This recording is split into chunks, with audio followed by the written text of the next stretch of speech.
Bonjour, ici Jacinthe Chaussé, conférencière, auteure du livre Besoin d'amour et thérapeute en gestion des émotions.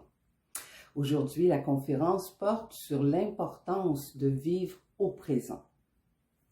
Et d'abord, il faut savoir que l'être humain est principalement constitué de 4 éléments.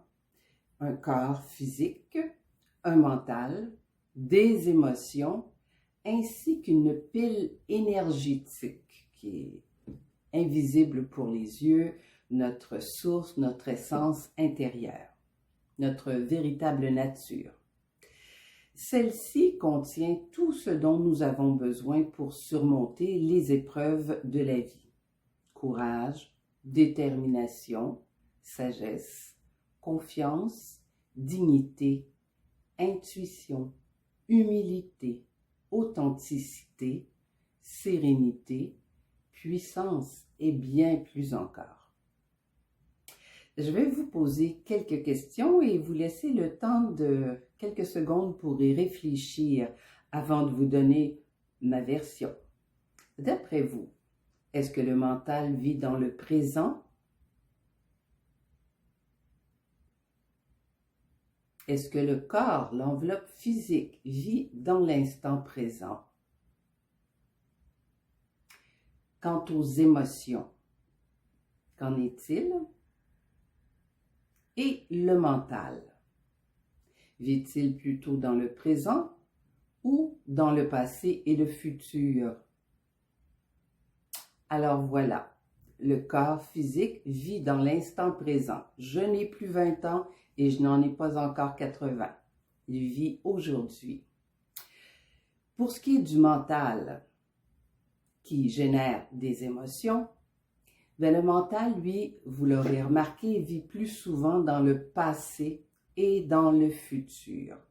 C'est qu'en fait, le mental est constitué de 2 parties. La partie analytique qui permet de réfléchir, trouver des solutions, analyser les situations. À ce moment-là, lorsque nous utilisons cette partie du mental, nous l'utilisons dans le moment présent.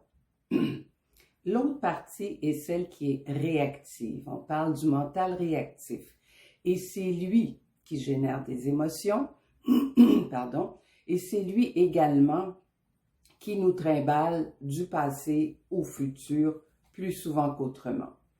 Donc, comme les émotions viennent du mental, elles aussi, en quelque part, même si nous les sentons en ce moment, c'est qu'elles résonnent à quelque chose que l'on a pu vivre dans le passé, ou alors c'est une émotion de peur, d'inquiétude face au futur.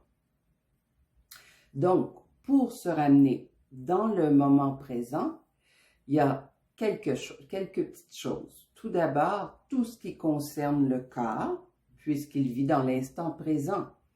Alors, pratiquer des respirations pleines, conscientes, il y a toutes sortes de types de respiration. Elles sont toutes aussi valables et efficaces parce qu'elles nous ramènent dans notre corps. Rire. Quand on va voir un humoriste et qu'on rit durant 1h30, on revient à la maison et on se sent tout à fait détendu parce qu'on n'a pas pensé à nos problèmes durant 1h30. On n'était pas dans le mental, on était dans le corps.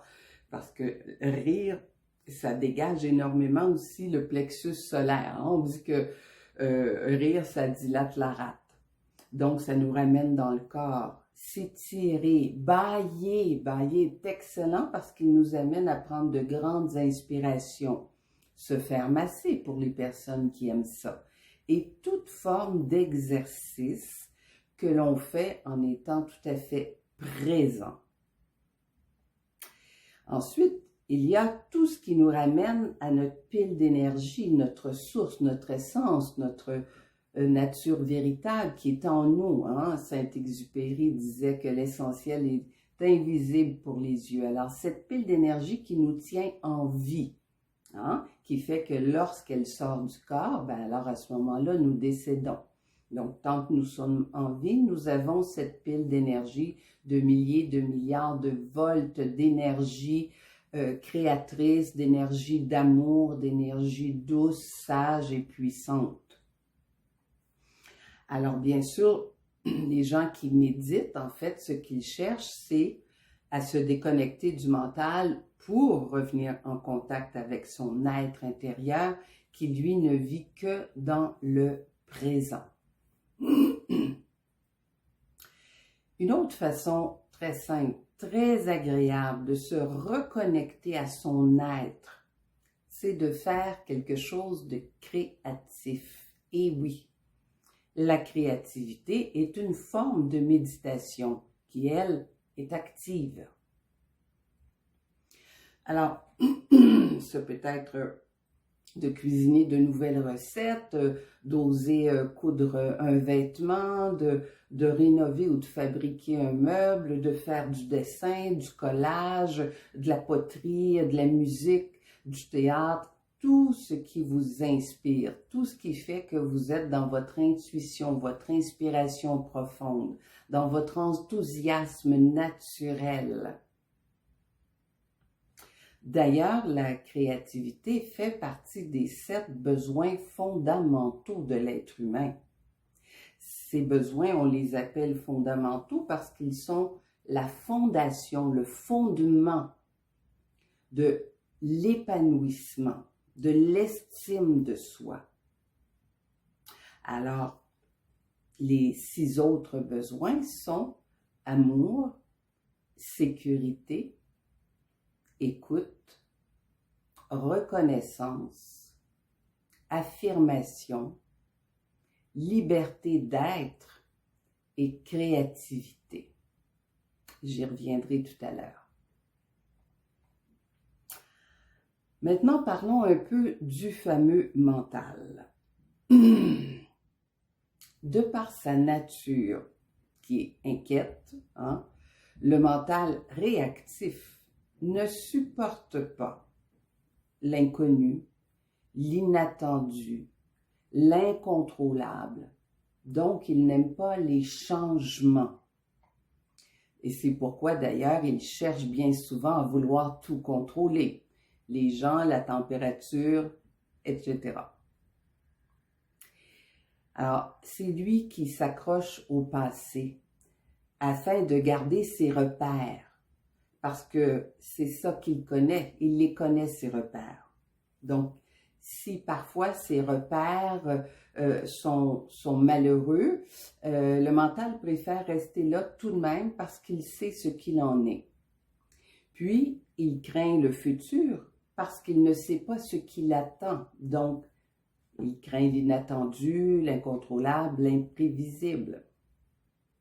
Alors, comme je le mentionne durant la conférence sur la santé mentale, celui-ci, le mental, génère environ 80 000 pensées par jour, dont les 8 dixièmes sont liés au passé et au futur.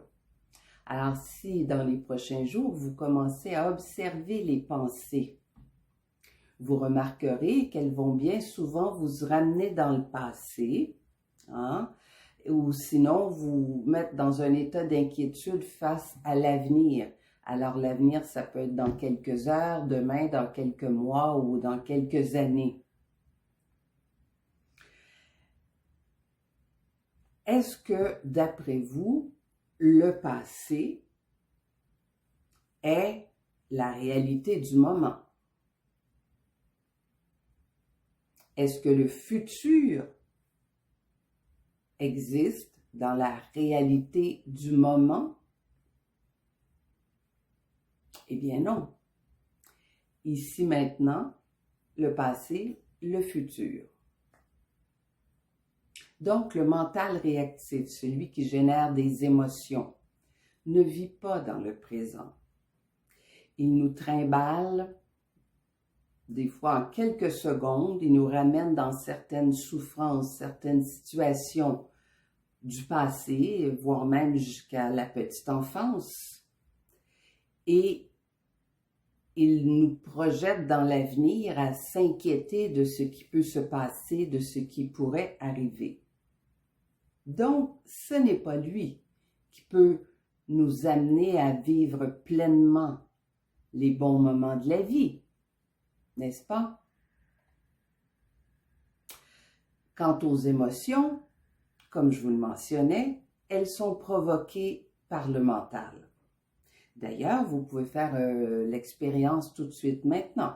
Je vous invite à fermer les yeux, à penser à un moment très agréable de votre vie, présente ou passée.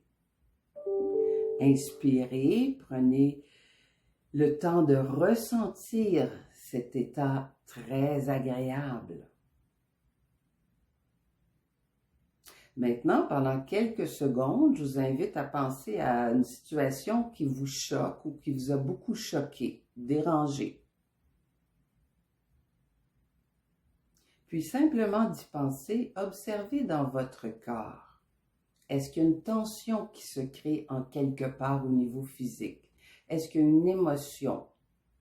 Tristesse, déception, colère, frustration.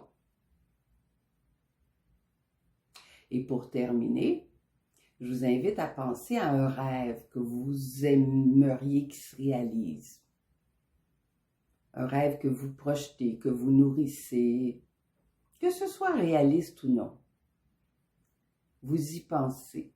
Quelque chose qui vous ferait grandement plaisir. Puis observez ce qui se passe au niveau physique. Est-ce que la tension qui était là il y a quelques secondes est en train de se dissiper, de se dissoudre? Est-ce que vous vous retrouvez dans un état d'enthousiasme, de paix, de satisfaction? Donc, vous voyez, le mental va générer des émotions. Alors, si le mental est dans réactif, s'inquiète, il y a une émotion d'inquiétude qui est désagréable. Si par contre, je pense à quelque chose, un souvenir, un moment ou un rêve auquel je tiens, à ce moment-là, l'émotion est agréable. Maintenant, nous pouvons présentement ressentir une émotion en se rappelant une situation souffrante, pénible du passé. Et là, vous allez me dire, oui, mais Jacinthe, je la ressens en ce moment, cette émotion-là. Oui, mais est-ce que cette émotion fait partie de la réalité présente? Eh bien non, je vous explique. C'est comme la queue de la comète, hein? La comète est déjà passée depuis très longtemps lorsqu'on en voit juste la queue. C'est aussi comme une étoile qui brille dans la nuit.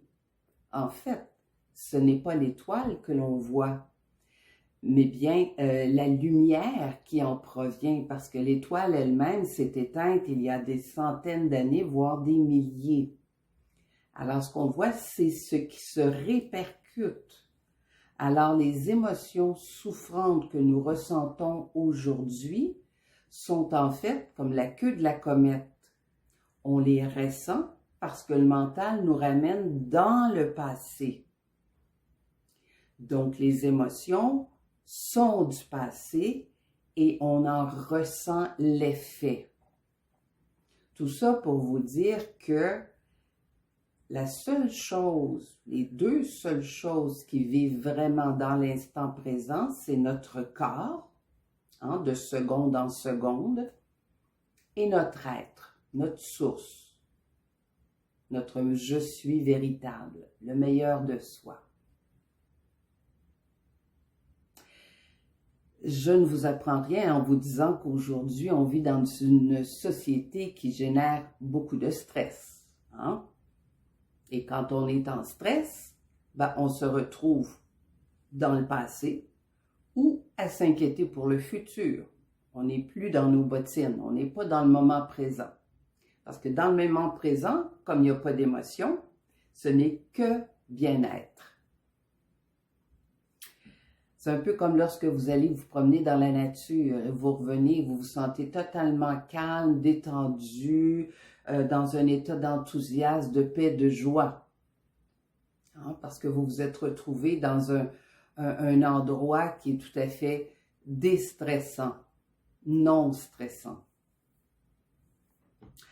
Alors, à mon avis, les principales sources de stress auxquelles nous sommes confrontés aujourd'hui, j'en ai identifié 4 sources.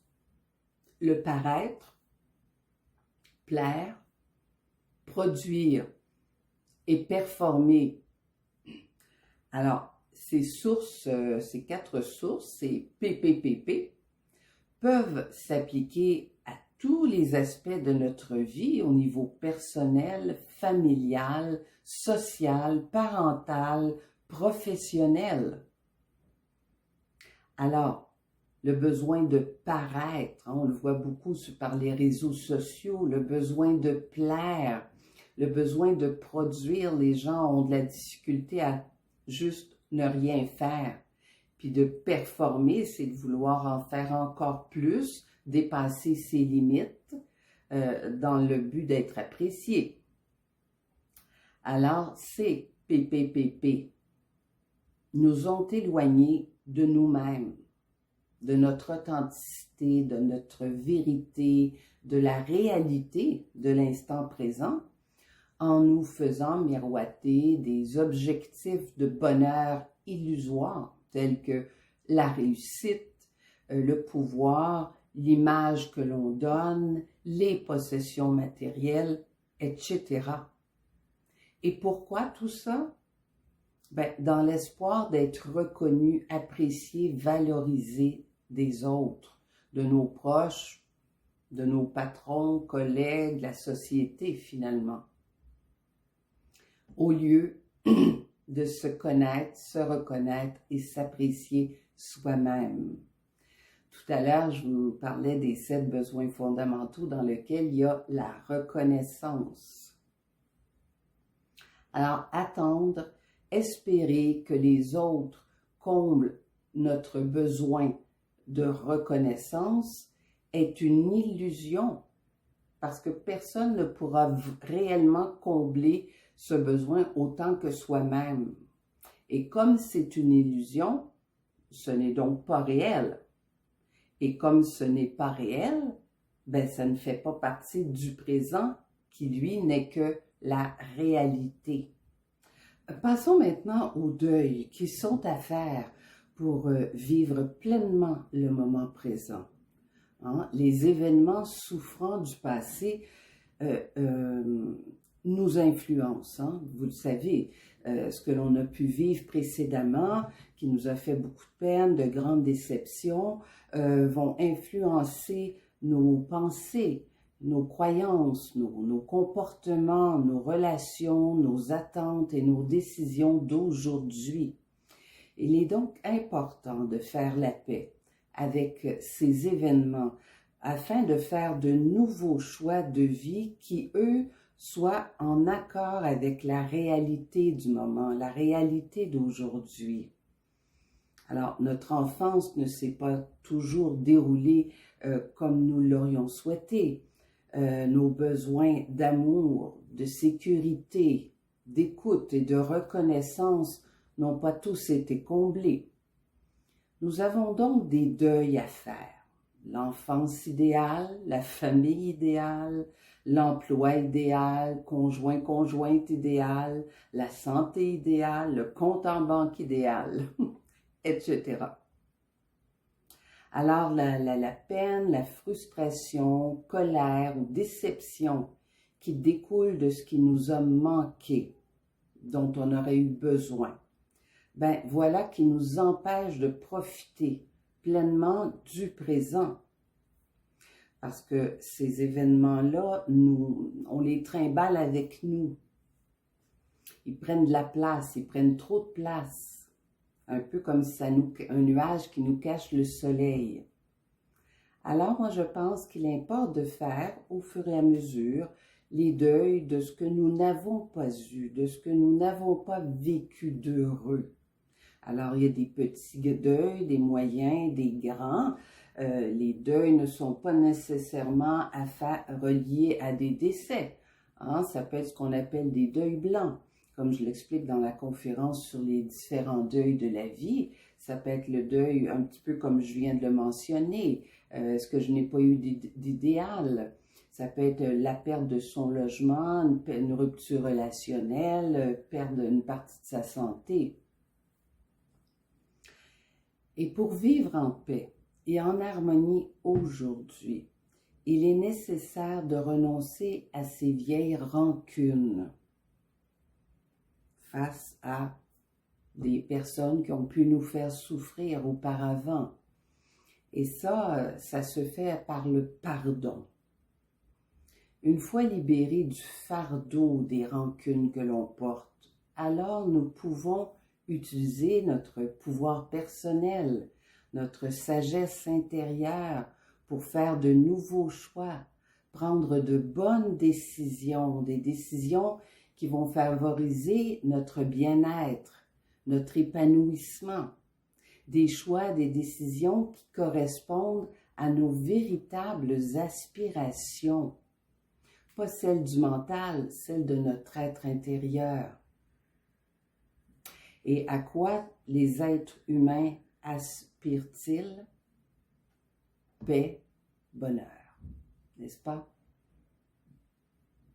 Le bonheur est un sentiment, ce n'est pas une émotion. Les émotions sont générées par le mental. C'est donc un aspect émotionnel. Les sentiments, ça c'est ce qui nous habite en permanence. C'est dans notre pile d'énergie, dans le meilleur de soi.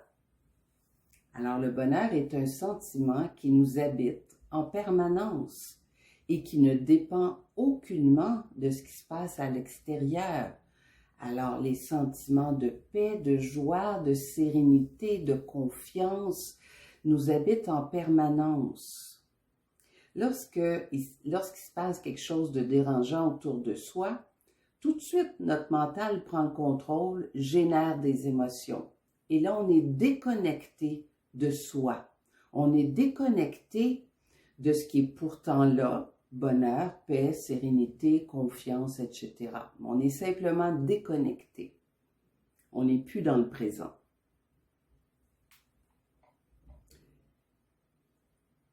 Le bonheur fait partie intégrante de notre véritable nature. Donc, nous n'avons pas à le chercher puisqu'il est en nous. Nous avons simplement à calmer le mental pour ressentir l'état de bonheur.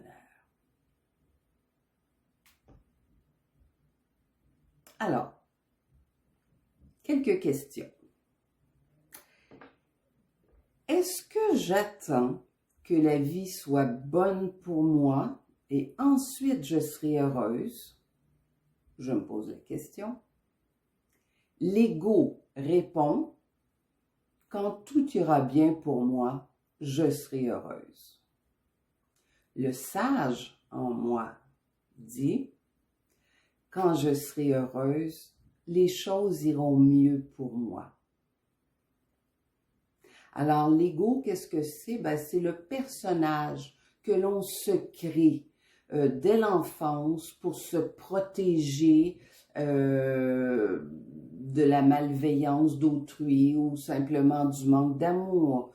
C'est un personnage que l'on se crée pour survivre à certains manques affectifs, dont les besoins fondamentaux que j'ai énumérés tout à l'heure.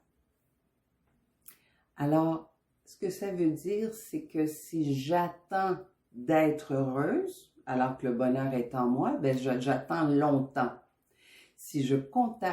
Lorsque je contacte cet état de bonheur en moi, alors ça augmente mes vibrations et se dégage quelque chose comme une lumière, une paix, une belle énergie qui attire le meilleur à soi.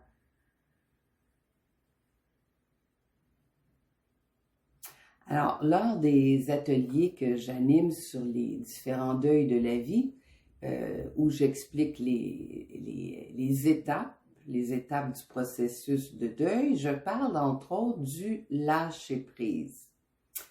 Alors, cette expression très à la mode, qui veut tout dire et qui ne veut rien dire en quelque part, ça semble vague.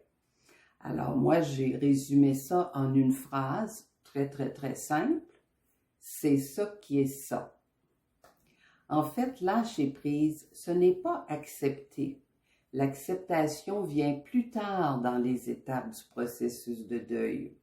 Lâcher prise, c'est simplement reconnaître les faits, même si j'ai de la peine, de la colère, de la déception. Alors, parlons de la pandémie qui vous a peut-être privé de voir vos proches. Alors, au début, je pense que les gens disaient non, non, ça se peut pas, ça n'a pas de bon sens. D'accord. Vient un moment donné où il est temps de reconnaître les faits. C'est plus non, non, non, c'est pas vrai, ça se peut pas, ça devient oui, c'est ça. C'est ça qui est ça, c'est ça qui se passe. Simplement reconnaître. Comme je vous le mentionnais, même s'il y a de l'émotion, c'est pas grave. C'est simplement de reconnaître les faits. Maintenant, j'en arrive aux deux commodes.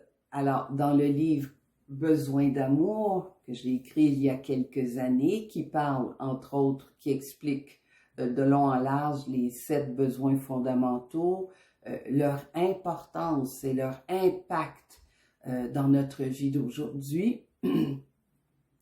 Dans le dernier chapitre, je voulais décrire une image, si on veut, et je l'appelle les deux commodes.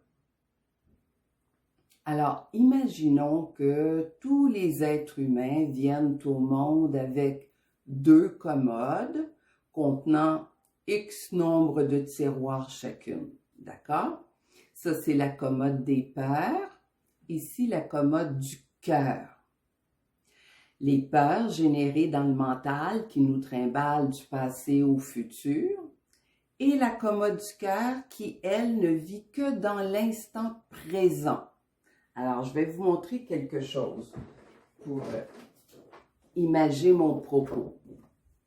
Alors, ce que nous sommes, notre être, notre essence, notre source, notre partie divine et parfaite, le mental qui génère des émotions. Et ça, c'est l'enveloppe physique, le corps. Alors, à chaque instant, à moins qu'on dorme, bien sûr, on peut se retrouver dans un mental qui génère des émotions, la commode des peurs, ou dans la commode du cœur, là où se trouvent toutes les qualités, j'en ai nommé quelques-unes tantôt, les qualités qui sont des états qui sont en permanence en vous, c'est-à-dire aimable, respectable, solide, confiant, serein, paisible. Vous êtes des êtres. Nous sommes des êtres. Les êtres, c'est ce que nous sommes, êtres. Vous êtes donc des êtres, en fait, en permanence puissants, dignes, solides, sages, lumineux, authentiques, compatissants, courageux, créatifs, enthousiastes, fiables, intuitifs, intègres, équilibrés, illimités, heureux, libres, parfaits et plus encore. Ça, c'est la commode du cœur pour chaque être humain.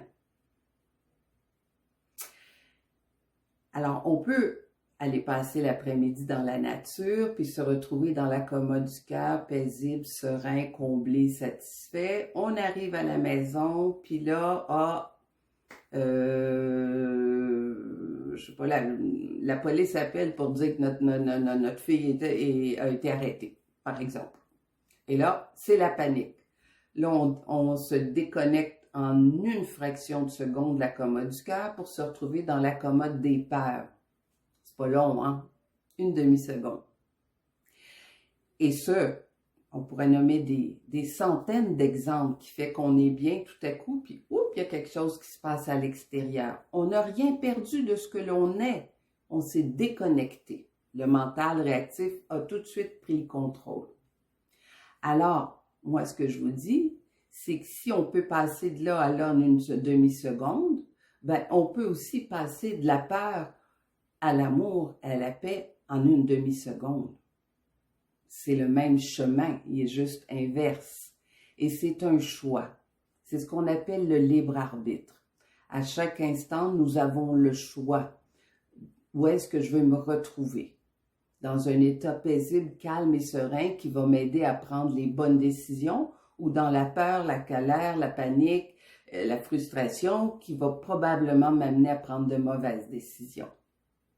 C'est une pratique, hein? C'est une pratique. C'est d'abord une décision. Je décide maintenant de pratiquer, de me ramener dans la commode du cœur, à chaque instant s'il le faut. Voilà.